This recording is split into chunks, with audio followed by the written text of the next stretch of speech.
Hey, it's the Hot Take Podcast. Yeah, it's the Hot Take Podcast. I think I'm gonna have to do some ad libs, KG, on the new when we do the new intro with all the new stuff. Man, got to put some vocals in there. You know what Dave Chappelle say? Put some treble in it. Getting your Young Jeezy bag, basically. You know what I'm saying? Get my TI on, bro. You know what I'm saying? I got my quarter zip on for the YNs tonight. You know what I'm saying? So representing for them. But people, welcome. This is Hot Take Wrestling Podcast. Thank y'all for tuning in. Thank y'all for joining us. This is episode 165. 165. So we have been rocking and rolling, and I appreciate y'all for tuning in with us, man. So tonight, as you see, it's the good fellas, it's the good brothers, myself and KG starting the show off. Y'all know our Hot Take After Dark counterparts, they have an issue with starting on time. So they are on CP time, and they'll be here when they be here. So until then, we're going to get it rocking and rolling. Tonight, we're going to do our recap. We got the NXT Deadline recap. We got the weekly recap of wrestling itself. We got to say goodbye to a legend who's having his final match on Saturday night. The GOAT, the real GOAT. Skip Terry Bollea, okay? The real GOAT, John Cena, all right? We're going to talk about his last match, and we're going to talk about his impact on the whole thing known as professional wrestling, just as an entertainment, just period. John's impact on wrestling. And we're going to make some predictions for Saturday Night Main Event, man. So with that said, KG, you ready to get this thing started? Yep. All right. Let me get your intro first, brother. It's the ginger whiskey assassin, the other KG. Hashtag y'all gotta chill.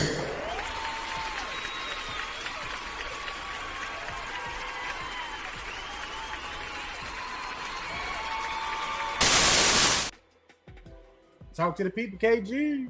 Yeah, y'all remember that time that like TK thought it was a good idea to put Swerve in the same stable with Team Brock Lesnar?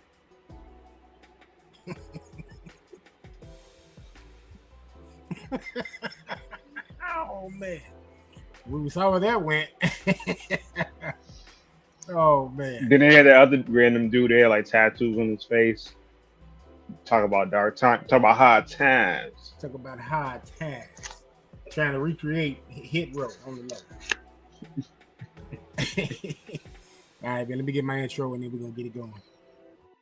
It's Big Oos, Old Man Logan, acknowledging.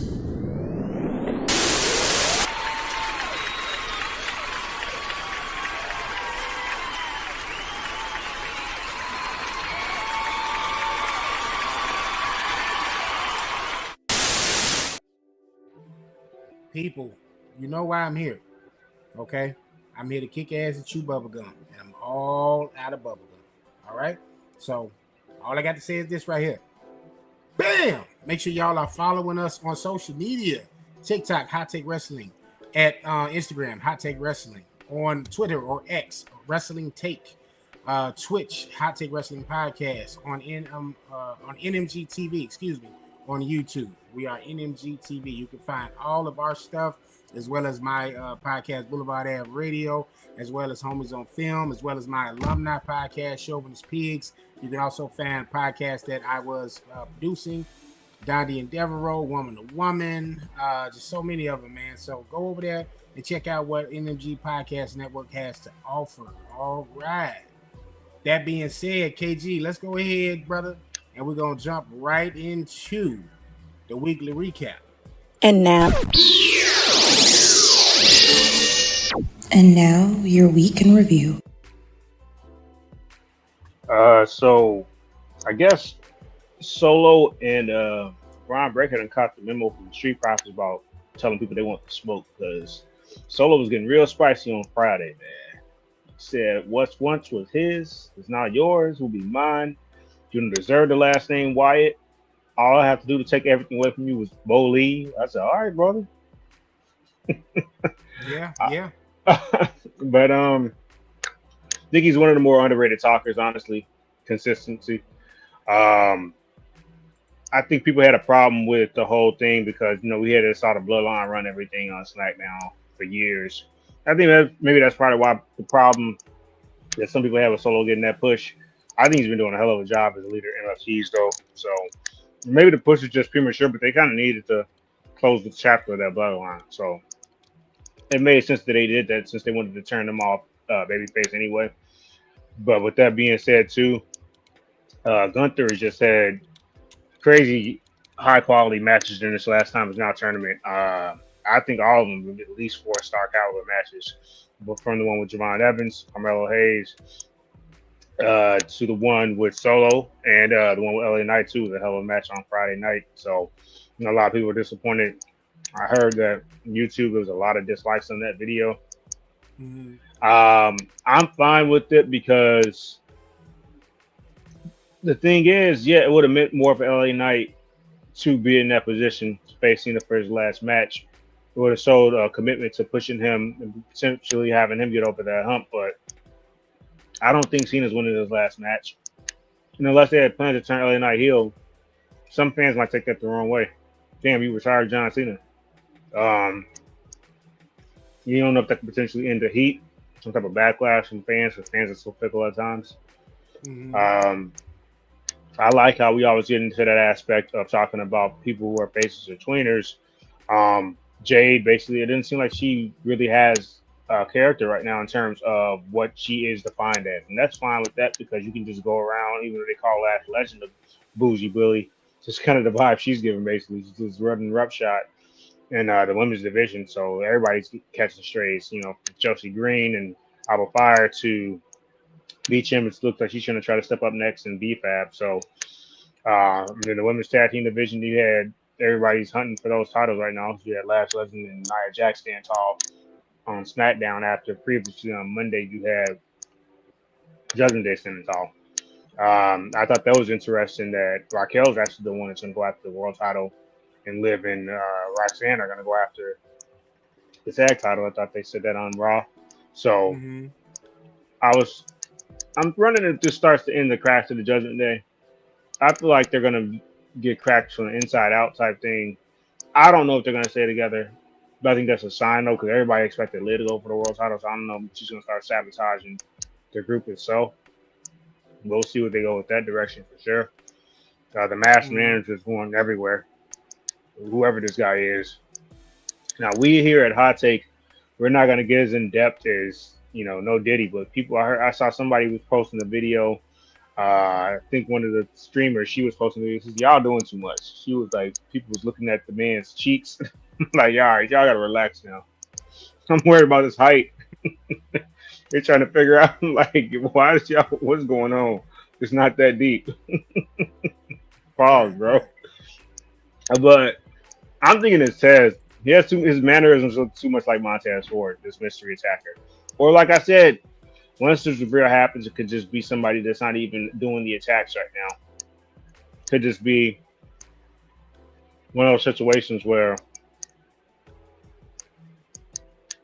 whoever's doing this, though, I feel like they might have to face Punk at some point. So that's why I'm saying it might not even be the person doing these attacks who the actual reveal is. That's why I said that, because much as we want to see Tez get pushed, and as high as they were up on Austin Theory a couple years ago, I don't see either one of them getting into a feud with Punk right now. Because I'm honestly surprised they went with Braun Breaker over Logan Paul right away. They had already planted the seeds multiple times this year for that. Because Logan Paul eliminated Punk from the Royal Rumble. I believe Punk eliminated Paul from Elimination Chamber. And then, Logan Paul turned on Punk to join the division. So it looked like they were going to go that route. As far as LA Knight's concerned, we saw how they wrote him off television on Monday night with that tsunami on top of the car after he just got beat down repeatedly over and over. I'm personally thinking this leads to LA Knight potentially winning the Royal Rumble. We always keep talking about potentially Sammy being in that position, but I'm thinking LA Knight is the one that wins the Rumble this year, or next year, should I say. Sammy doesn't necessarily need to win the Rumble. We already saw him walk away as a champion for WrestleMania on 3 separate occasions from WrestleMania. He walked out of WrestleMania 36 as the Intercontinental Champion. He and Kevin Owens defeated the Usos WrestleMania 39 in the main event to win the tag titles, as well as Sami ending Gunther's 666-day reign as champion. Um,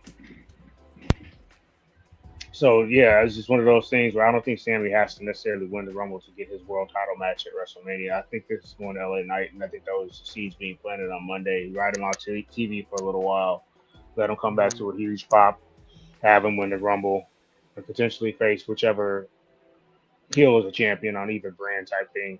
He kind of has to go after the division though, so this makes me believe. I'm wondering if Braun Breaker actually does get the title, but do you want him to be a transitional champion when he first gets that title? I just thought LA Knight has unfinished business with the division, so it's one of those things where maybe they're following some things that to par that they were going to do. Um, Maybe they were setting up for him to knock off Seth Mhm. instead, but like with that obviously not being able to happen, um, I guess everybody doesn't need a long run when they first touch the title. I'm thinking Braun Breaker might actually get this title though. I really thought LA Knight's winning the Rumble, but I know the tag team division, Usos are back in the tag team division, so we had heard rumors about that weeks ago. So back to the Uso Penitentiary. We're gonna get an old school rivalry that we all enjoyed over the It was years. actually months ago because we talked Yeah, about yeah, it we here heard on about it. yeah, yeah. I think we speculated, but then we heard officially like the reports got leaked. So I think we were like, do we want to see it? And then I think I forget either you or Akil today actually saw an article that said they were about to put them actually back together full time. So I'm not mad Mhm. at it. It gets some eyes on the tag team division. At least they are making an effort on Monday Night Raw. I mean, now they're trying to make an effort on SmackDown now with the YS6 and MFTs, but I think it's long overdue. At least, especially going to have two sets of tag champions. Like, even though we think there's something wrong with it, at least bring it to the forefront to a degree. I think this definitely puts odds on the television. A former world heavyweight champion, and then an 8-time tag team champion with his brother. And New Day, I think they were over 10, 12-time champions. So I Yeah. like how AJ Dragon Lee and AJ Styles are defending the titles every week, or trying to get out more eyes on that television for the tag team division.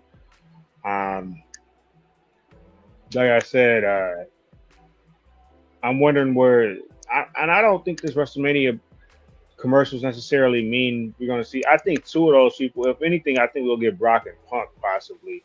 I don't think we're Mhm. getting Cody and Roman 3. I really hope not. I cannot do this again.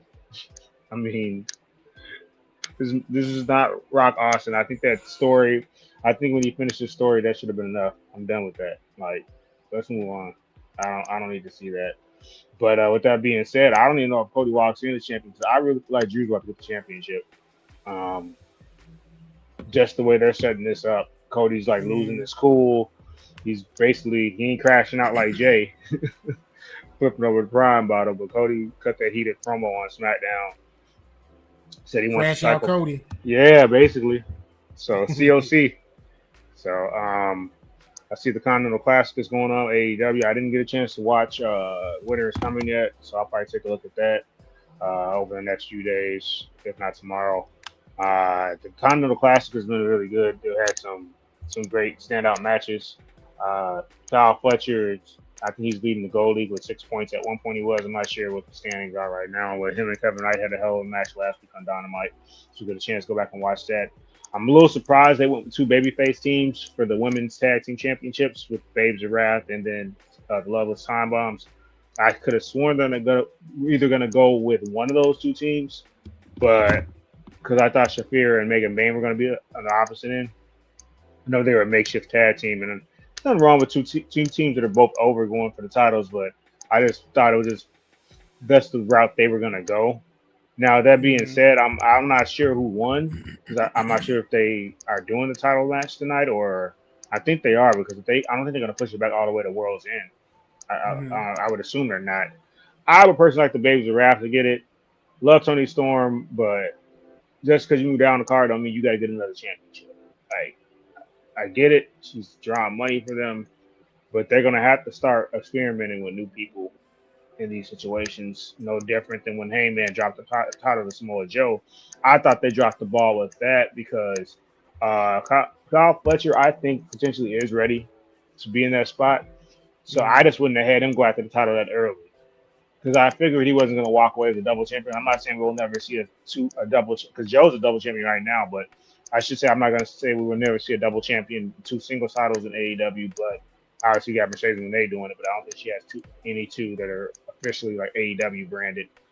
She just had the TBS championship, but I would have had maybe Heyman go over Okada or somebody. I don't know, man. It's nothing wrong with veterans dropping into veterans.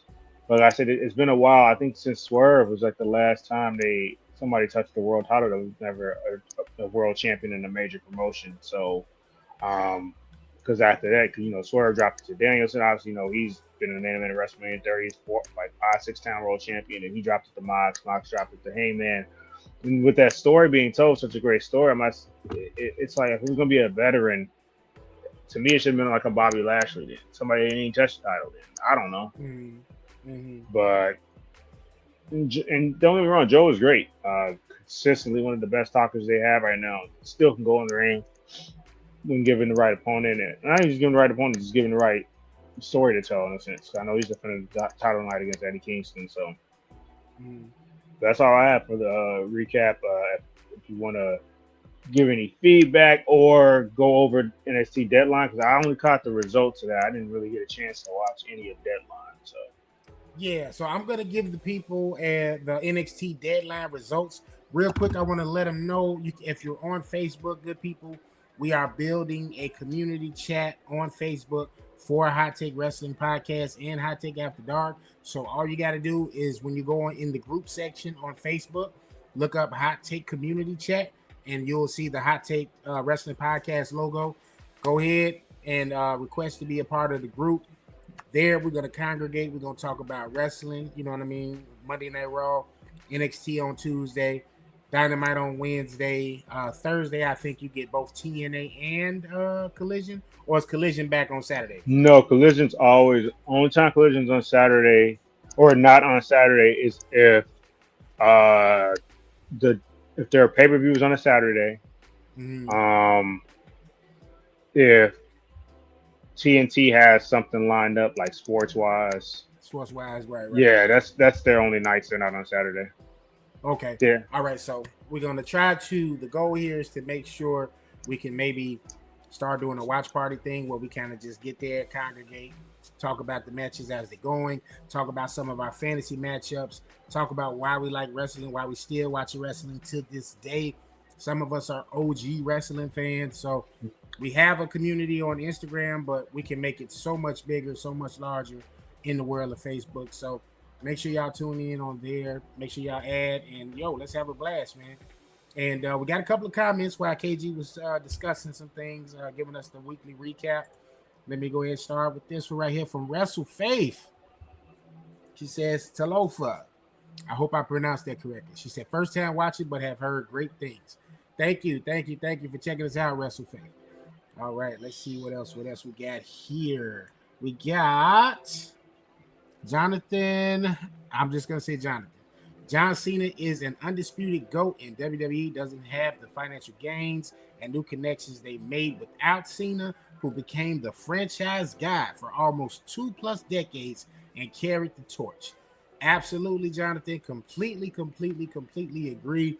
This week has been a bittersweet moment because, as a fan that both loved and hated John Cena and loved him again, it kind of reminds me of Kobe because I was one of those guys with Kobe, man. I didn't care for Kobe at first.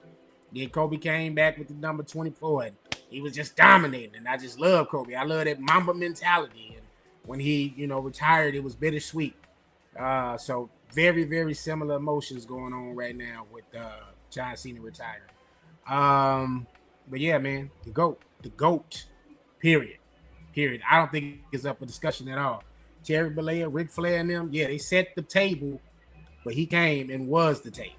So that's all I got to say. I'll give it to Cena because of longevity. That's why I think you kind of have to give him that nod for what he's done for the company type thing. Because a lot of those other dudes, their shelf life wasn't long enough. It's like you comparing hip hop. It's like comparing like Biggie to some of these other dudes who's had a catalog. And it's not that you shitting on Biggie in comparison to shitting on Stone Cold or Rock, but those dudes they weren't around long enough. If you want to compare their primes, you know what I mean, then that's a different argument. But Yeah. the length of the time he did it, I think you kind of have to give that nod to Cena. As blasphemous as that might sound to some people, but that's all I think it is. It's more so the longevity aspect. And then, like I said too, not that obviously we know these guys could wrestle, but a lot of our quote unquote indie darlings had their best matches in WWE against John Cena. It takes two to tango. All those you can't wrestle chance stuff. Yeah, the dude looked awkward at times, but hey man, you got to give some credit. It takes two to tango, like I said. Yes, sir. Yes, sir. All right, let's see. Wrestle Faith said we are welcome. Once again, thank you. Jonathan hit us with another comment. Gunther didn't need to be the one to end Cena's career. He's already a self-made villain. This tournament would have been perfect for guys like Carmelo Hayes to end Cena's career. Now, before we have any retort to that, let me go ahead and add the final boss, Lord Beerus, into the conversation. Let me get him right there. Bam! What's going on, bro? We hit him with some applause right there. What's good in the day? You know what I mean? Yes, sir. Yes, sir. Moving up. All right. I'm on a lap. What you got over there? Some Ed Fu Young? No, that's disgusting. It really is. Yeah, what? Burger and fries. Yeah, no, Ed Fu Young is not that good. I don't even know why I said Ed Fu Young. This is the first thing that came to mind. I thought I saw a container and I just. I don't eat cats and dogs. Oh wow. So look, back to this. We're not gonna do that tonight. Nope. Because I'm somebody that eats Ed Fu Young from time to time. Okay, not gonna do that. Mark. All right, so guys, what's your thoughts on this comment right here? It's been something that we've touched on, Paul's, in prior episodes. It seems like this was a resounding feeling by many a fan that has checked into the John Cena the Time Is Now tournament as far as who should have won, why they should have won, etc. What do you guys think? Now that we know for sure it's Gunther, we know that's who's going to face him at main event, and the time is now. A couple of days. No, I'll let Akira go first. I kind of already gave my thoughts. So I didn't want to sound redundant because I gave my thoughts about earlier. So go ahead before we even got the question. I mean, he gave his thoughts too. This is what he said. Okay, I'm gonna tell you like this. So I feel like at first I'm like, it didn't need to be Gunther, Walter, whatever you want to call him anyway. But if they're going the angle, if they're going to make a story out of this, more so not just Gunther and Cena, but Gunther, then it may be okay. Because if you set Gunther up as like the one who's taking out Goldberg, then he takes out Cena. Let's say he takes out AJ. Then at some point, you gotta line him up, or let's say even before he gets to AJ, let's say he take out Randy Orton, because I don't think Gunther and AJ cross paths yet. So that could be a match for Mania for them, or something. But you setting him up as this new era legend killer, so to speak. I'm not too much a fan of Gunther. Put that right out the bat. I like Walter, not Gunther. But I think if you're going to get creative with it, then yeah, it works. Do I think he's going to beat Cena? I don't think so. I think Cena's going to win. And I think it's going to be like a fault hard match because they're not going to let Cena lose to Dominic and then lose to Gunther right after. Yeah, I do think Cena's going to win. I also got a feeling that it may not be Gunther. I said this before, and I said two things. And since I said those two things like 2-3 weeks ago, it's been circulating on the internet, and other people been having that mental as well of What if we don't like it? We say we don't like it, but what if the final boss does come back and say, you can't retire, you're here till I say you're here? And he actually has his last match at WrestleMania, because Saturday night's main event in Washington, D.C. just does not feel right. It just doesn't. There's no significance there. I know he said at the end of the year or whatever the fuck, but it don't feel right. If anything, they should have created a pay-per-view for the end of the year. He then had it like that, made it a big thing. This don't feel right. Then it's limited on television. Yeah. But go ahead.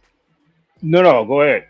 But that's that one. The other theory, no puns intended at all, was something's going to happen to Gunther, because we still don't know who took out Jacob Fatu technically. So something could happen to It was the mask that's running around stomping. the masked McMahon. Slapjack. So we don't know who did it. So we have somebody take out Gunther, and let's say his final opponent could still be The Rock. You never know. Or let's just throw that out the window. Let's say his final opponent is someone like Jericho. Jericho apparently been posted on Twitter or TikTok or something. Posted his Titantron from, I think, his first Titantron or some shit like that. So that could be something as well. But even if it is Gunther, it's gonna be a good match. I heard KG say, I think he said 4-star match possibly, something like that. But I said throughout the tournament, he's kind of been having like not classic, but like good or great matches against everyone. Yeah, he's been doing a good job at making other stars look good, which we know Charlotte had a hard time with, which is why they put her with Alexa. Also to get heat off her as well. But yeah, I feel like there's some methodical things going on behind the scenes as far as what they're doing. I think they're trying to build things up for next year, not just for Mania, but for the year in its entirety, not just for what we see on our end, but for what's happening in the ring with the talent and the stars, so they can, and athletes, so they can better perform. Which again is why I wouldn't be surprised if this is like a Gunther story type thing. And then one last thing I want to say, John Cena in his interview stated that the thing with him and Cody at Mania was the end of Act 1. We can only say SummerSlam was only Act 2. 3 acts that's supposed to take place.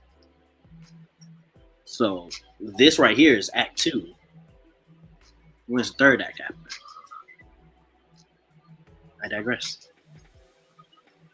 I don't have a problem with Gunther being that person to be his last opponent from a standpoint, even though he's a made villain already. Solo already got that nod. That was a crown jewel lever, just completely dominated Cena, so they could write him out of the picture so he can go get surgery about a year and a half, almost 2 years ago. They're not going to push Rusev like that. For one of the babyface talents, yeah, it'd have been nice if they could have been in that position like a Carmelo Hayes, but they haven't built him up enough for that yet. So it was one of those things where the person has to be legitimate enough too. This isn't like the streak, because it's like, okay, you beat Cena in this last match, but you know, it's not like Cena's never lost an important match. Taker at that point had never lost. So I guess I saw both aspects of that too. When Brock ended the streak, somebody said you needed somebody that was legitimate enough that you could justify it, because if that person had fizzled out career-wise, then you would be like, oh man, that person ended Undertaker's streak. And what did they do after that? Well, they lived up to hype. I'm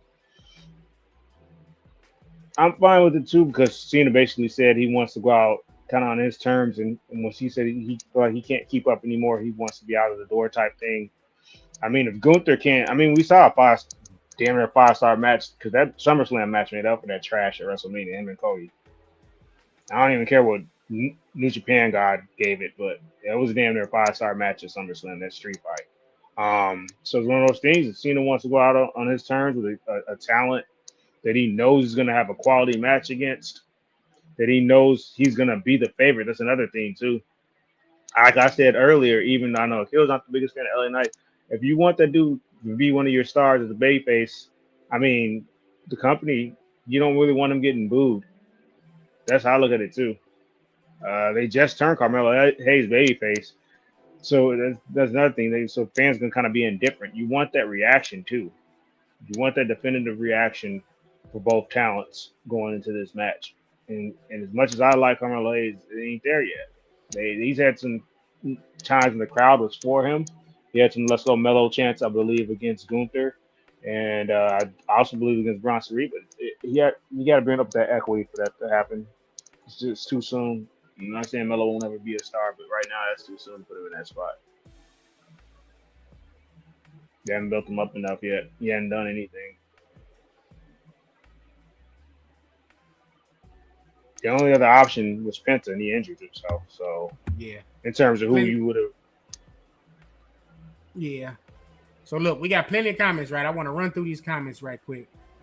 In response to your Montez Ford theory, lack of a better term, in Austin Theory, as far as this masked man is concerned. That's what Jonathan had to say. It's Montez Ford's Austin Theory. A lot of people were thinking it was Finn Balor on Monday night as well. They said before this had natural charisma. Yeah, that was my thing.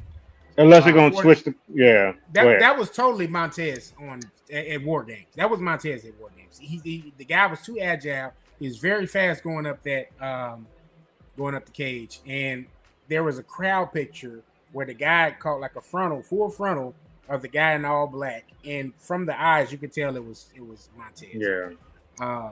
Theory is okay, but his run has been super inconsistent. Agree. Let's see what else he got here. When's Randy Orton coming back? Having nothing for him is horrible booking by Triple H. You can't find good booking for a legend in Orton. This Drew Cody feud should be over already. Okay. Orton is one of those things. The dude is... How old is Orton now? 43? Older than that? No, he's older than that, about 45. So you might just want... He don't want to work the full schedule. I mean, I'm not saying that I disagree, but I think maybe it's the Orton call. I don't think it's a Triple H call. You might just want to start that. Sorry about that. Go ahead. How about he might want to start transitioning to that Roman schedule. The only refute I get of that, KG, is Cena did a Chris Van Vliet, I think I said his name correctly, interview. And in that interview, he said he was prepared and ready to do a full year's worth in WWE for this. Retirement run. Yeah. And they said, "Hey, we only need you for 21 dates." Who tells John Cena they only need him for 21 dates? Like, no, Vince McMahon would have been going. So, you know what I'm saying? Vince McMahon would have been like, "Hey, look, we put him." Why isn't John Cena on the card? You know, so it's definitely a new era there in terms of the booking and how they're booking. The fact that they can't get Randy or haven't put Randy in that prominent space yet, I don't know what they're waiting on. I'm thinking, wow, Cody is champion, though. It should happen sooner than later, unless they're going to finally start trying to build up for that to be a WrestleMania match, because he's somebody who's obviously noticeably absent in that commercial that could be there and should be there, to be honest. But we have to see. We got to see. Let's see what else WrestleFaith had to comment. She said, I have a theory about the masked man or men. I believe this man have been sent to help the Vision, even to putting the belt on Braun so that someone can come back and burn it down. Okay, WrestleFaith. Okay. Let's see what else. She said, remember what Becky told Paul Heyman. Seth had a plan and that Paul would never see it coming. All right. Jonathan responds to WrestleFaith. I would not be shocked to see Seth Rollins and CM Punk join forces next year to go after the Vision and possibly go after tag team championships together. Frenemies. Now, it's been a while since we saw that in WWE. Frenemies as tag team champions. If they were going to pull that trigger, though, and maybe this is why they didn't pull that trigger, if they are going to try to do something like this with Seth Rollins and CM Punk, I would have thought you could have did that with Jey Uso and LA Knight, how they had them kind of going back and forth. But if you were going to do the whole frenemy angle. But let's see what else. That's an interesting theory, y'all. Let's see. Punk versus Roman at 42 and Roman versus Cody at Royal Rumble. That's what she's thinking. That's what she's predicting over there. All right. She said, try this pairing instead. Roman and Seth teaming up to go after the division. That'll be Shield, what, 3.0? We saw the Shield come back 2.5 Hey or something man, like that. hey man. Every time the Shield try to do those comebacks, somebody kept getting injured. All right, let's see. Jonathan says Cody Rhodes versus Orton should be set for WrestleMania next year with Cody as the villain and Orton as the face. Remember who attacked Jacob Fatu? Cody said he didn't do it, which means he did. All right. He said one of those Cody lies. Have y'all heard about that? The Cody lies? Mm-hmm.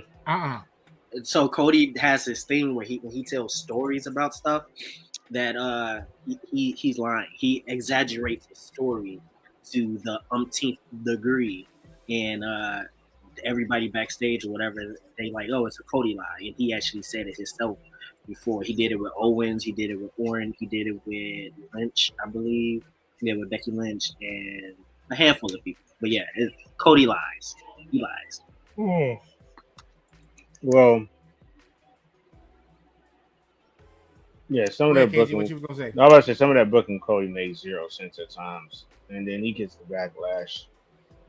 So yeah, like the fact that he helped out Roman get his dual follow back in a sense. Well, he helped him against the New Bloodline, the Team New Bloodline. Because when Roman came back at SummerSlam last year, even though he inadvertently helped Cody save the title, his main point was to get some get back at Solo. So the fact that Cody even teamed up with him at Bad Blood was just puzzling. It made 0 sense. He made all of his friends' lives a living hell. That's why I said Kevin Owens wasn't the villain in that feud. Kevin Owens was like the Two-Face of the Dark Knight movie. They beat his ass for like how many years? They beat the shit out of him. and then his so-called friend team up with them. Yeah, craziness. Oh man. Hey, side note, real quick. Complete side note. You know what I want to see happen? Since we got WWE and TNA, I want to see one faction to come back to life. In my opinion. Evolution. No. We've been there, done that. Don't want to see that. If I want to see it, I'll scroll through Peacock for 5 hours to find it. I want to see Fortune come back. I want Fortune to come back. Fortune from TNA. AJ Styles, Kazarian, Christopher Daniels, I believe, was with them. Was he? I know Beer Money was. Yeah. I want to see Fortune come back with them in WWE or both or whatever. That my overall like main favorite top factions. Fortune is one of them. I want to say Immortals too, but because that was Bubba Ray as world champion TNA, which was cool because never thought something that you wanted to see, but it was they fake. What was it? No, Aces and Eights. That's what I'm thinking. Aces and Eights was Devon's, I believe. Was Bubba Ray? No, Bubba Ray. He was Bully Ray with that because he was champion during that run too. And it was basically like a knockoff of Sons of Anarchy. They had the cuts and all that. Yeah. I remember his first. I remember he was with Immortals with Hogan and Brooke Hogan when he got his first world title shot ever, and that's when he won. And I want to say he defeated Mr. Anderson. I could be wrong. I know Anderson had beef with like Jeff Hardy, stuff like that. But anywho, like as much as I'd be talking about WWE, that era of TNA, I can talk about just as much. I just want to say that real quick because I mentioned AJ and I had to get off that. I digress. Yeah. I like this right here, this comment right here. Imagine they have their match for the World Heavyweight Championship in reference to Roman and Seth, but Dirty Dom wins Money in the Bank and cashes it in against them. I think that's something that could very much happen. Just seeing how Cena did the job for him, And Dom's been on a tear. He's been on a tear, complete tear, and the fans are behind him. So it's something that could work. That's like what, July? That's like SummerSlam time frame. Yeah. Let's see. So shout out to Jonathan and WrestleFate. They definitely was getting. Shout out WrestleFate. That's that boy John right there. Right. A couple more. Speaking of Gunther versus Cena, what if the match ends in a DQ? They're not gonna do that. I have to start telling my friends, y'all know I record on Mondays and Wednesdays. Don't call my phone when I'm recording. Please and thank you. Like I know Joe Budden do that. He had his phone be going through and it's like, y'all know what I'm doing. Y'all know what I'm doing. My phone be dry because I don't like people. I usually don't, but yeah. She says, how you doing, by the way? The kill is smart. Eat before. Be funny as hell. I'm gonna eat on Hot Take After Dark too. He gonna have his dessert on there. Be on my Lord Beers. Let's see. I think WWE will have Don build up Triple A more. He will drop that IC title soon and will be focused on building up the Mega Championship in Triple A, which I'm looking forward to seeing be a part of WWE 2K26. Yeah. Let's see. John Cena's last time is now tournament should have been about the future. Trick Williams, Carmelo Hayes, Obafemi, Ricky Starks, etc. Gunther is no legend killer like Randy Orton, like Randall Keith Orton.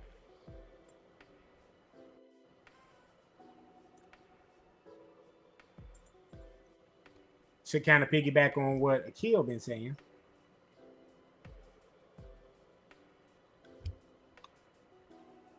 Yes, he will.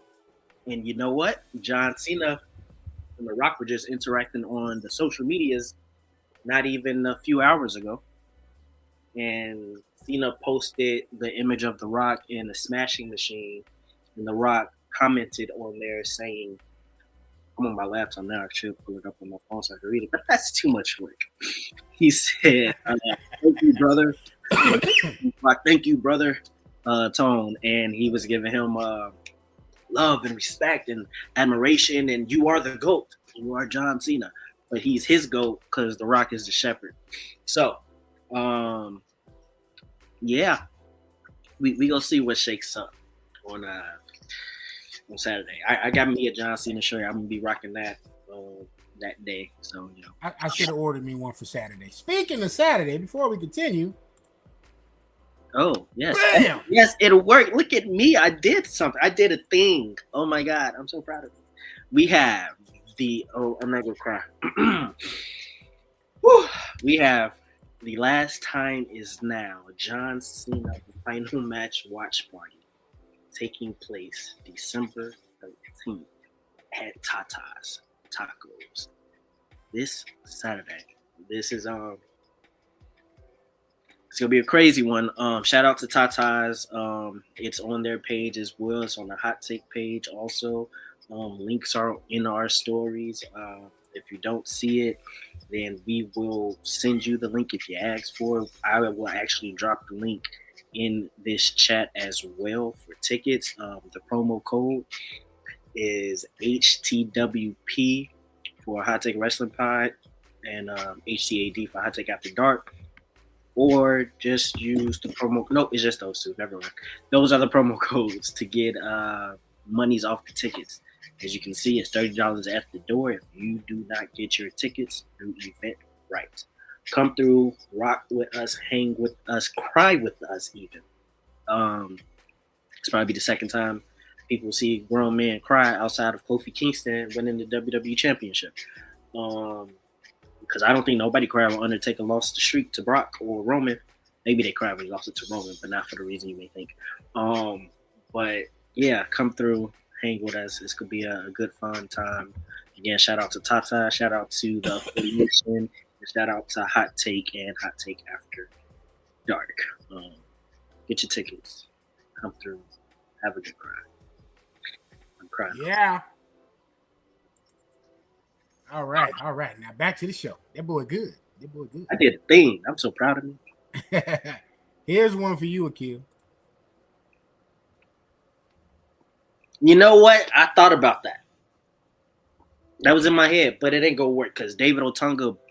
Calm down. I'm not gonna curse. David Otunga has been on socials just slandering John Cena. Like John Cena and CM Punk are friends, bro. Like, no, that's not gonna work. Like, and I am glad if y'all saw that list when Cena was like naming people. He named CM Punk as his wrestling soulmate. Like, I think that's better than saying like he's the whatever he said AJ Styles was, because that stands out. Because that's also Cena kind of saying that Punk is basically his greatest opponent ever. Because in the ring, it is, as Punk said himself, it's magic.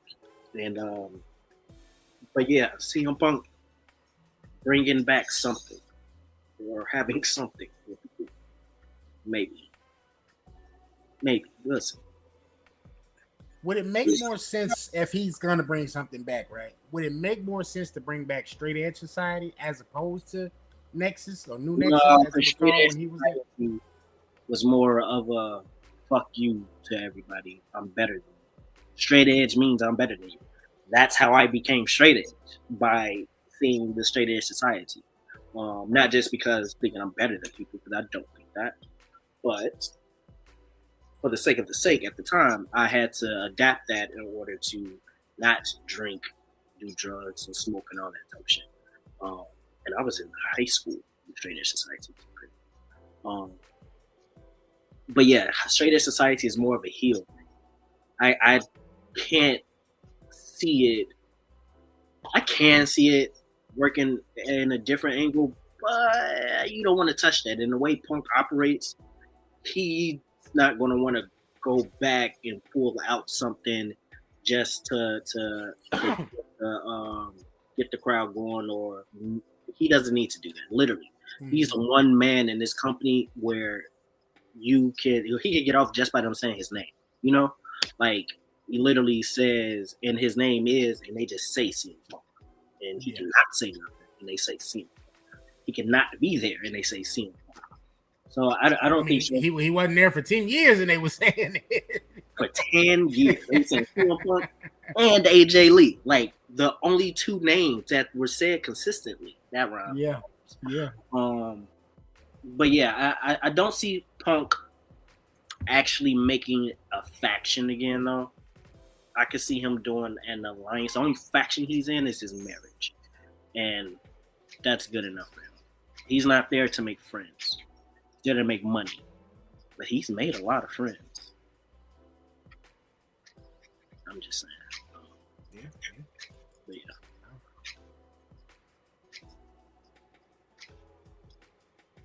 Oh yeah, the KG. Did you bring that up in your recap yet? Yeah, he's talked about it. I didn't get a chance to say my 2 cents about it. Here's the only problem I got with that, right? It's kind of like the in case of emergency, break glass for Brock Lesnar. I think that's what they're doing prematurely here with the Usos, where they're not really. Big Jim didn't never really get his fair shake in the solo capacity. You know, we got to see what Jey Uso could do. The fans got behind him. He had a nice size run, for the time that he went on that solo run with the Yeet movement and all that good stuff. But we didn't really get to see Big Jim. And I think I said this beforehand. Once they did finally split the Usos, it was gonna literally mirror the Hardys. And damned if I wasn't telling the truth, because it's pretty much how it's been going.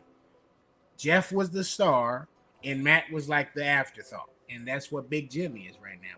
Big Jim hasn't gotten that moment. Well, similar to Akil's point, what if Big Jim wins the TNA title? It'd be like Matt Hardy when he won the ECW title. That's why I said it's an eerie, like, because that was I just saw the writing on the wall, if you will. Yeah. In terms of how that was gonna go. But the thing was, I had to reverse there initially, because when the Usos first came out, Jim was like the guy that was like the charismatic one. The one everybody was like, oh, he's going to be the star. He's the Jeff of the Usos. Yeah. And then that right-hand man turn came when Jim was injured. And that just propelled Jey you know, out to the moon. Yeah. So that's my only problem with it, though. Am I excited? Yes, the Usos will bring back a level of excitement to the tag division that has been lacking since they have not been there. Completely agree with that. Absolutely. But it's not a lack of talent there. They're just not being. You don't need two titles. Let's It's a lack start of there. passion. Yeah. It's a lack of And how could you have passion, when you got two titles that nobody really care about? I mean, no, it's not, they need to have two titles for sure. Nah. They need You don't need two set of tag titles. Because think from the standpoint of being a talent. If you don't have a championship, why are you there? You see what I'm saying? They I did think- it the way they were doing it at first, right? They had the NXT tag titles and they had the main roster tag titles. They were doing that with the women, right? I thought they had that right. Once they just had that unification thing where the women title could be defended on all three shows, I think that's pretty much what they need to do with the men tag titles. Unify them with the NXT titles and have that just be on all three shows in any given Sunday. You know what I'm saying? To defend. And that way the titles, they begin to mean something. And you put them back on the PLEs. Like, these titles aren't being defended on PLEs. So, like, how are they going to gain relevance? Because Hunter thinks the show should be shorter. That's why. That's the only reason why they're not being defended. Like, Yeah, but they can be shorter and still find room because. But then but I'm saying I think everybody should just be not. We know they're not all looked at as equals, but everybody should have equal opportunity to a degree because, for example, the only Survivor Series match we got was on SmackDown, the traditional. So it's like you could still showcase things because I think the last time they were overseas, I believe they had a title match. It was either the IC title or the US title right before PLE the night before, and they still got a chance. So you can showcase both. I see both sides to it because they would have got shortchanged if those tag titles were on WrestleMania, and that was probably one of the best matches of the year, that TLC match they had on SmackDown. So I think to Logan's point, though, we got to find some space for it because the world title and the WWE title aren't defended on everyone. Like, they alternate almost unless it's a really major pay-per-view. So at some point they should be able to find space for the tag titles. And I think to Logan's point, if you only have one set, then I think that increases. Okay, we have to potentially put these PLEs on, or a match on a PLE. That's all. Because when the Usos were tag team champions and they had both set of tag titles, what pay-per-view were they not on? Yeah. But that's because it's them. Yeah, but it's also point. Go ahead, KG. It's also because you only have one set, so you kind of have to eventually. Like, to Logan's point, I think we went 6 or 7 months without having a tag title match on a PLE after WrestleMania 41. Well, no, after WrestleMania 40, because they had split them up, and then we didn't see them on a PLE for I don't know how long. I could go through the PLEs right now. I remember the last time a tag title match was on the PLE for the men. I could not tell you when the last time, unless it was and even when WrestleMania, because they. Oh no, it was WrestleMania because the New Day beat the War Raiders.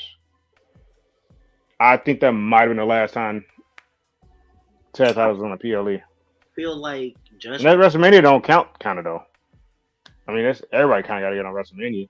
I'm saying that doesn't count. I'm saying like they didn't find them right. You should be a given, but even in it, they still showed that there's a lack of opportunity because, like I said, they wouldn't have got that much time to cook on SmackDown if they got on if they was on WrestleMania 41, but they still weren't on the card. They need to bring back kickoff matches. That's what they need. I think they still do, don't they? I know. They just do the panels and people talking and all that shit. They need to bring back the kickoff matches. Even as people are flooding into the arenas or stadiums, they can do that. But yeah, I disagree though. I don't think that. I think having the titles as they are boosts morale because if you have a top 10 like the Usos had them titles on lock, rightfully so. It worked and it was needed. But if you have just these titles available, you're a superstar and you feel like there's no way you can get in that upper echelon at all because of who the stars are that hold those titles, then you flop. That's why you can either. No one really wants to go back down to NXT now, at least, because the talent pool in NXT aren't the independent stars and darlings like there were before. So there's no desire to really go back down. And then it's like what I'm gonna do over here on SmackDown or on Raw, whatever brand doesn't have the title at that time. Even if they do AAA or whatever, it's still like you're still empty. And then you got a whole bunch of promos with different tag teams, and everybody's vying for the shot for these one titles. Like it as a superstar, it's like, why am I here? What am I chasing if I can't have an equal, as you say, equal opportunity to also have tag titles while they do their thing over there with those titles? Which, speaking of tag teams, I just think you kind of like cut out the riffraff too, though. At the same time, to Logan's point, if you have one set, because now you're gonna get, because for example, I'm gonna say they riffraff. We know as good as they are putting on matches, Los Guards ain't touching the tag titles either way. I'm sorry. And last I heard about Los Garza, they went to AAA. They got they had the AAA tag titles. I don't know if they still have them or not. I believe but they had them, and I haven't seen them on WWE television since. You know what I'm saying? But I'm saying, like, we get your. What I'm saying is, if you have one set, okay, now you getting like DIY versus. We still haven't gotten them versus the Usos, and I don't think. I'm just saying, I think you're gonna get the guys that need to be focused on, because then it's like you have the dancing partners you need to be with. I don't know. I'm just not looking from an outside perspective. No, it definitely does, because you never know if you can catch fire. I mean, you never know if you can catch fire. I get you what you're saying to a degree. It's just I feel like if they're not going to put a focus on two titles, maybe having one, they have to put at least some emphasis on the tag team division at these PLEs. Logan, did we go over deadline, and then you want to do the Saturday night main event predictions? No, I got deadline queued up, so I was just finishing up this conversation right here real quick. We did our promo for the event Saturday, so let's see. I feel like this should have been a heated roundtable. I mean, it definitely had heated roundtable vibes because we stayed on it for a nice little minute. For sure. Wait, what that say? All right. Let me go back to it. You would catch the one where somebody said they agree with you. I saw my name. Oh yeah, they should kick it. Yeah, they should kick off. Do a kickoff. Yeah, and that was my only thing with it. Like, you having two titles, it's easier to put titles at. Oh, a team to call fire, cool. Boom, put those titles on them. But I think when you could make it more concise and you do the storyline building there, where you put it on the team that can go and they could go have a great match with, some guys on NXT, guys on Raw, guys on SmackDown. And you have those, not even have stories that don't even involve the tag titles with those tag teams on these different shows. That way, because the division is unified, you know what I'm saying? It just makes it a easier process in terms of storytelling versus trying to have a split division. You got the same 4 teams on SmackDown and the same 4 teams on Raw going after the titles. It's like, where's the fun in that? Like, it's ring around the rosy. We know everybody gonna get a shot eventually. I mean, hey, that's good though. So it's just, but it don't make. It's like with the heavyweight championship. If they continue to do what Vince was doing, right? He had it was ring around the rosy. Brock Lesnar would get it, Cena would get it, Orton would get it, Batista would get it, Edge would get it, Cena would get it, Big Show would get it. Like, we knew who was gonna be champion every single time, and it's like, where's the build up? That's why he couldn't capitalize on a Rusev Day when Rusev Day was hot fire. That's why he didn't really know what to do with AJ Styles when AJ Styles was going crazy. Like, they just, I think that was maybe the back, the boys in the back that basically propelled that. But I digress.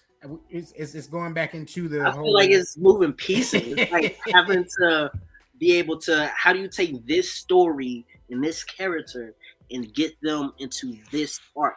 It could be as simple as going, "Hey, I'm gonna put y'all together in the match and make this happen." But it's like something that can creatively make sense. It's like trying to build a movie. Like we love movies. I love movies. I love behind the scenes of how they do stuff for the Marvel universe. I don't fuck with DC no more because of who's over it now. But same thing with that. Same thing with like the Percy Jackson in the Olympics. I read the books. How are they and what are they choosing to cut out to make this show make sense where it's not too detached from the book or doesn't make the people detached from it? That's the same thing with wrestling, the stories and the characters and the people and the personalities and the schedulings and who likes who and who's actually able to match up well. Like it's the same type of dynamic there. But now I digress. Yeah, so we're gonna go ahead. I'm gonna do the review of Deadline. KG, can you do me a favor? Get on Wikipedia and get the match lineup for Saturday Night Main Event for me while I go through Deadline. Gotcha. Alrighty. So, good people. Deadline was this past Saturday, I want to say it was. The ruler is back, and he is back at the top of the pile. You know what I'm saying? He's back on his throne as NXT champion, defeating Ricky Saints. Called it. Deadline. You Called definitely it. called it. You definitely called it. Let's see what else happened. Kendall Gray. Yeah, Kendall Gray wins the 2025 Women's Iron Survival Challenge. All right. From there, NXT champion Ethan Page defeated Mr. Iguana. I think, no brainer there. We all saw that coming. Even though Mr. Iguana is a very popular guy, very popular wrestler. Izzy Dane defeated Tatum Paxley. I think we all call that.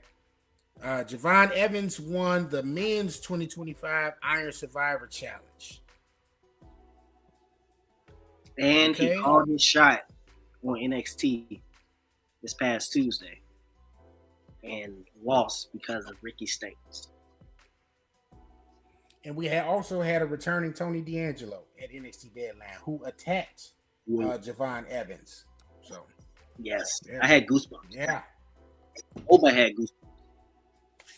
NXT had goosebumps.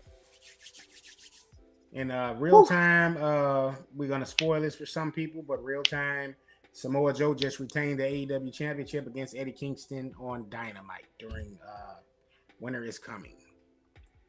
Hey, no more real time. I know Q. I know Q don't mess with AEW. I know. I saw that. I saw that happening anyway. I know. Joe wasn't gonna drop the championship. Hey, everybody that's watching, if you're into AEW and you did not know what's happening right now, Samoa Joe just won and kept the title. Ha, AEW sucks.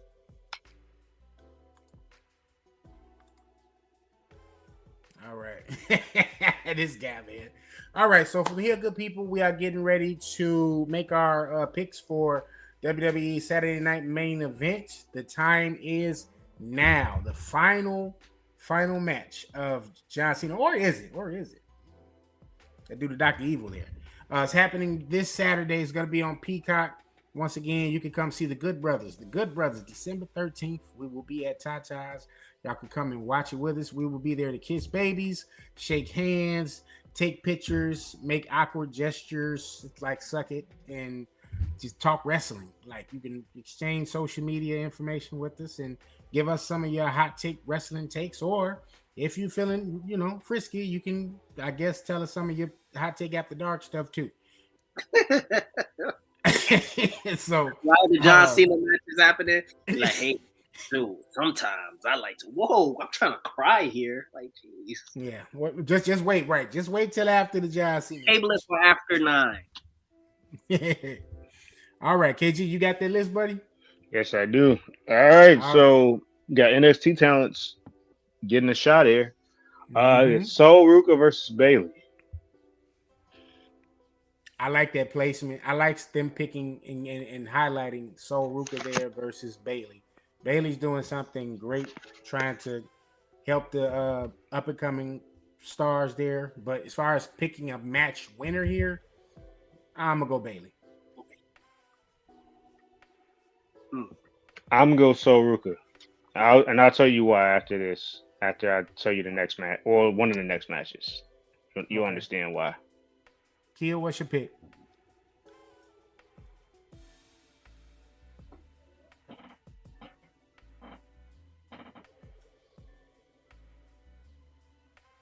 We waiting on you, buddy. Like put the fries down for 1 second. Bailey. You going Bailey? Okay, he's going Bailey. All right. Okay. We got AJ Styles and Dragon Lee versus Javon Evans and Leon Slater, the X Division champion.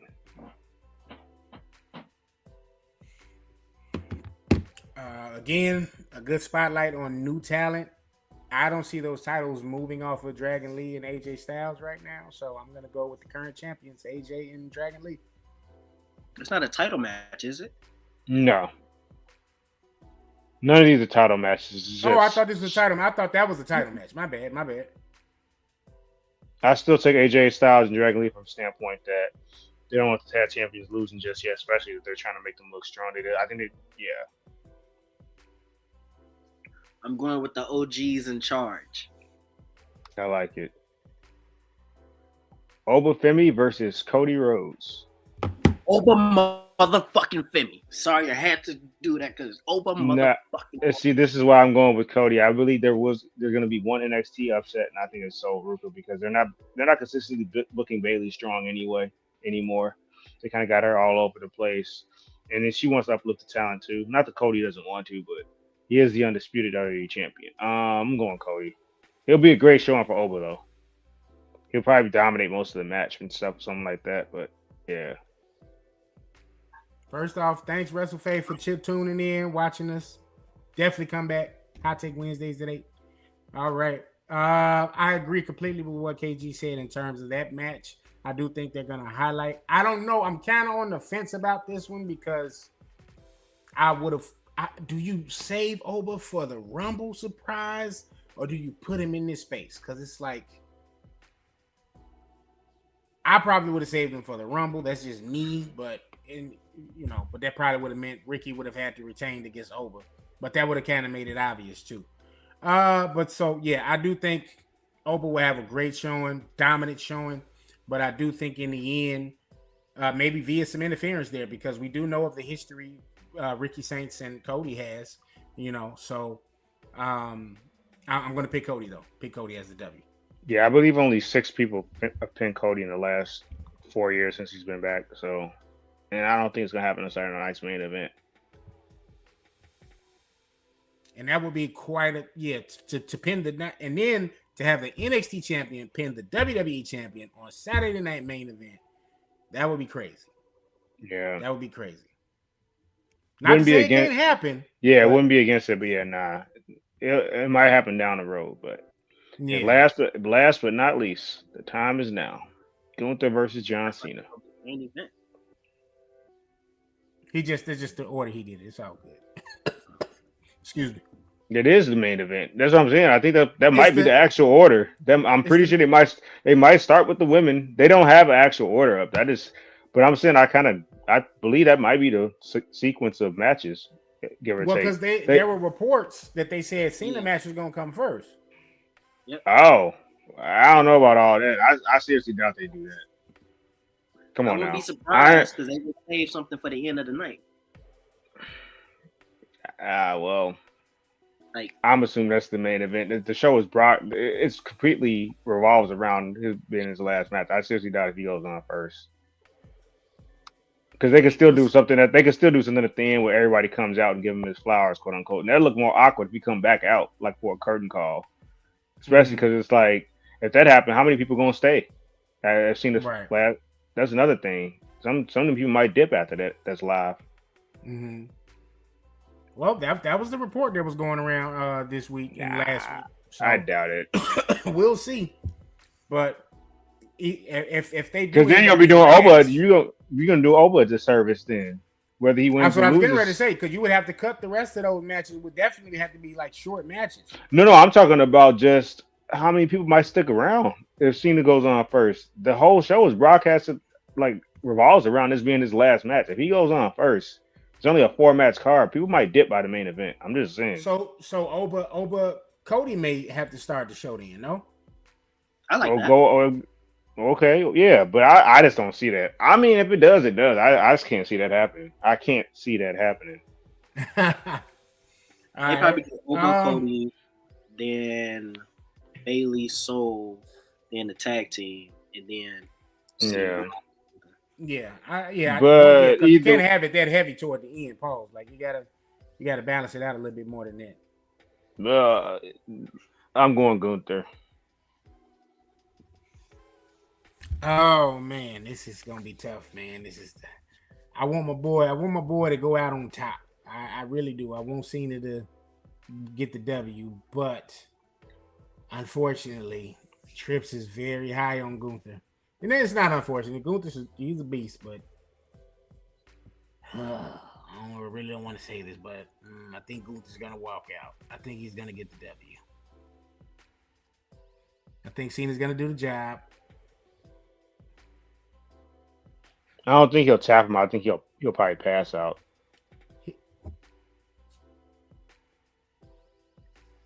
I don't know. My brain is. I don't know. I have no idea. I don't. I don't even think I want to know. I think I just want to be in the moment. Whatever happens, happens, and just make it better than WrestleMania. Like make it better than SummerSlam. Like make SummerSlam, it. what? I'm SummerSlam saying. got 5 star. No, yeah, that was great. I'm just saying make it better. Oh, I thought you Because I was gonna say because yeah, WrestleMania was awful. Everybody co-signed that. I was to say yeah. but the only reason SummerSlam was great was because he had weapons and shit to be involved. Like that's why. That's what heightened it for real. Yeah, but it was just it looked like a lot more fluid too though. They didn't look like they because it ain't look like they had a clue what they it wanted was to he was do. just trying to make Yeah, it forward. yeah. But yeah, this is Act 2. So says him. Correct. I mean, we did Act 1. This is Act 2. Again, it's an Act 3 in there. I mean, whichever way it goes, just make it great. That's all I got to say. And there's so many ways that can go, man. Like you could definitely, like, make a case for somebody coming interfering, causing the disqualification in the match not ending, in a legitimate fashion. You could definitely make a case for the final boss to maybe appear, a Brock Lesnar maybe appear, a Roman Reigns even, any of these major players that didn't participate in that tournament but want to have the claim of being the guy that finished Cena off. Pause. But it could go that way. I can see the case being made for it to go that way too, and I can see the case of Cena just having his best effort against Gunther and Gunther being the better man and Gunther winning. But it'll be a good match. It'll be a solid. If I had to give it a prediction on stars, I'm thinking 4 stars. I'm thinking 4 at least, nothing less. Because Cena's gonna give it his all for that night, if that's supposed to be the night.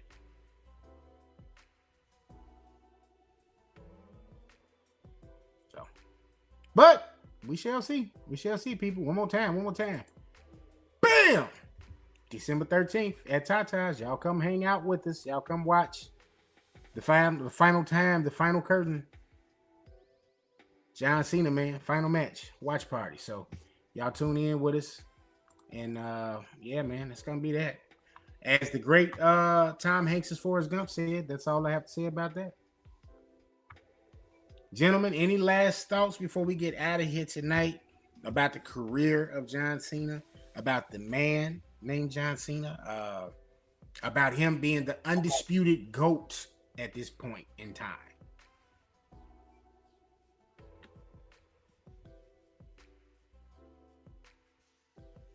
I have a start for y'all. Who are you all's top 3 John Cena opponents? Top 3? Yeah. There's Randy Orton, CM Punk. Are you talking about this or match quality? Or are you talking about or just our personal? storyline, Yeah, then those three. chemistry, promo. Yeah, that's those three then. Yeah, Edge, Orton, and Punk. Who? Edge, Orton, and Punk. Because if we were talking about matches, I would say no particular order: Punk, AJ, and I might say KO. But even though they didn't have as many, but if we're just talking about matches, but yeah, if we're talking about overall quality matches, promos, storyline, right? Edge, Orton, Punk.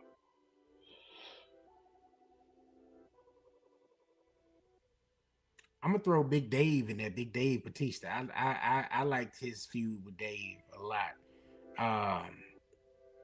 So I'm gonna throw him. I'm gonna throw Edge, and I'm gonna throw Orton in mine. Those would be my three. I'd say Punk. Punk right up under there for me. He's 4, but he's just right under there.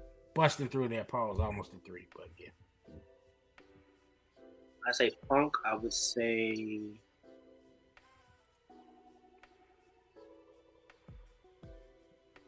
Triple H. I'll give a reason why. Then I'll say Orton. I'm saying Triple H because Triple H was the one that he had to get through so many times in order to be really in that position. I feel like if he didn't earn the respect of Triple H, he wouldn't be the guy. Like, he had to get over that hurdle. Like, not just at WrestleMania 22, but all the other times in between. Like, yeah, he had to get through Triple H for sure. Punk goes without saying. That's his wrestling soulmate. And Orton, because those two are just, they were the cream of the crop. They were their generation's Austin and Rock. So, yeah. Austin Rock, Nas Hove, Kendrick Drake. I ain't going that far. Dr. Dre, Eazy-E. Biggie and Pac. Biggie Pac. Yeah, I say that. Yeah. So yeah, man, it's gonna be a bittersweet night for some of us. A lot of us that are that have been here for the career of John Cena. I know for me personally, when John Cena won the championship from JBL, that was around the time I got back into watching wrestling. I had started not necessarily my career, but I started working. So, you know, this is the era before the TiVo and before, you know, you had DVRs and shit. So I missed a good portion of the Ruthless Aggression era, which is the era Cena came up in. So I came right at the start of the PG era. I came back to wrestling, and John Cena was the face of that. He was the champion of that, and he was one of the main reasons that I tuned in, and I made sure that from then on I watched on Monday or whatever day SmackDown was coming on. SmackDown, I think, was still on was coming on Fridays at that time too, on WGN. But so that I'll always have fond memories of his run as a result of that. And yeah, he's played a role as far as being a stand-up guy inside and out of the ring. All of the Make-A-Wish Foundation that he granted, over 600 plus. So a lot of sick kids, he made their wish come true to see him perform. Blew the water out of all the other celebrities. So, you know, my hat goes off to that guy. It's a shame he doesn't want to have kids, because he would probably be a good father. Be just to instill some of that into a child, I would think. But hey, people are entitled to their choice. He raised generation of kids, so he good. Yeah. So, yeah, hats off, man. We're gonna have a brewski. Akila have a glass of water for you or some juice or something. Get some juice on Saturday. You know, and we'll watch him call it a career on Saturday, man. KG, any words, man, before we get out of here? Yeah, man. Well. All right. Okay, good people. One last time. Okay. TikTok, Hot Take Wrestling. Yeet. Instagram, Hot Take Wrestling. Yeet. Twitter or X, Wrestling Take. Yeet. Twitch, Hot Take Wrestling Podcast. Yeet. And on YouTube, NMGTV. Yeet. Smash that subscribe button. Good people, we're getting ready to get out of here on Hot Take Wrestling Podcast. Thank y'all for tuning in. Remember, 10:30-ish. It's getting dark. It's getting freaky after dark with Hot Take After Dark. So make sure y'all tune in with Akil, with No Chill with Phil, aka the Wise Man, and Shelly Mack. See what they got going on, moving and grooving over there. And we got some special guests coming through. They always got guests. I'm gonna let y'all know now, good people. It's nothing personal on the Hot Take Wrestling Podcast. We like to have guests like planned out and shit. Yes, this is journalism over here. Yeah, we don't just be like, man, I'm gonna stop back. No, we're gonna plan you. We're gonna put you in the calendar and have you on the show. That way we can do our due diligence to try to, do some research, and really get some good questions in and dig deep pause into your wrestling, just fandom. Yeah. So don't take it personally. If you want to come on and you don't get the approval, like, nah, it's not that. It's just planning. The fun show, not you. I Take After Dark. It's us. Yeah. The fun show though, they welcome all that. They want y'all to come on. Yeah. This is journalism. This is planned. Over there is the orgy. Just come on in the room. So I guess this is marriage. This is marriage. We gotta schedule it, and we only got 30 minutes. Like, yeah. Oh man, that's funny. Oh man, but yeah, so good people, we getting out of here, man. Thank y'all for tuning in. We will have a new intro coming soon in the new year, new outro coming soon in the new year, and we want to continue the vibe, man. So events coming. Just continue to rock with us. Remember to get on Facebook, Hot Take Community Chat. Smash that in, and we're gonna add you to the group. Okay. Oh, before I forget, in January, Sneaker Ball. There are tickets available for the Sneaker Ball Royal Rumble Watch. You dig? They will be free from tonight. No, they will be free on tonight, and then there'll also be some free tickets on Saturday. And after that, there are no more free tickets, just pre-sale tickets. So pay attention to those tickets flying. Click the links, same place, same areas. You don't got them, ask for them, and we'll send it. Yeet. All right, y'all. So let me see. Oh, wait, we got one more comment before we get out of here.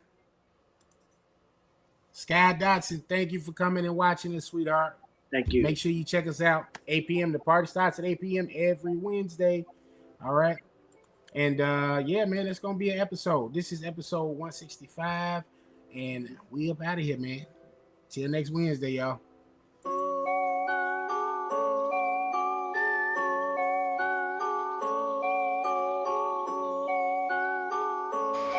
Now here we go with this song.